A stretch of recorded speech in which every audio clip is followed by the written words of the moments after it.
3 ans et distiller ces derniers mois des extraits énigmatiques et des informations contradictoires au compte-gouttes, on le voit bien, tout est affaire de dramatisation. Ça, c'est pas forcément quelque chose de nouveau. Prenons une grande star du rhythm and blues, le jeune James Brown au début des années 60. Le label King's Records multiplie les événements, alors même que le matériau musical n'est pas si abondant, des singles à tout bout de champ, des ressorties, des faux albums live, des doublons même, et des disques instrumentaux.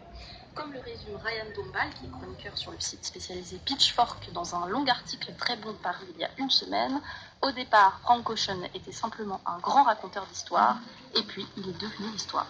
Il est devenu l'histoire. On en a parlé régulièrement.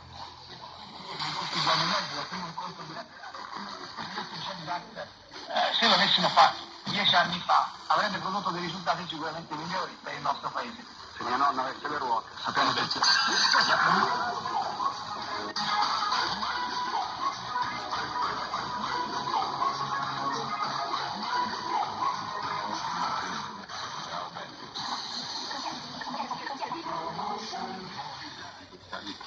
C'est une histoire de longueur. Les magasins aux États-Unis uniquement, il me semble. Hein, non, il y a New York, Londres, je ne sais plus, enfin il y a 4 ou 5 magasins, je crois.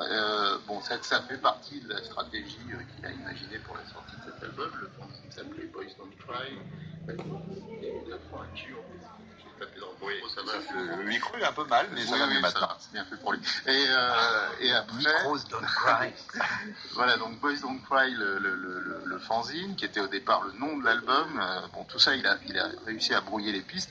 À l'arrivée, c'est quand même une affaire commerciale pour lui, effectivement, comme vous l'avez dit, parce que en signant avec Apple exclusivement, voilà, ça crée un appel d'air pour Apple, mais ça crée beaucoup de frustration.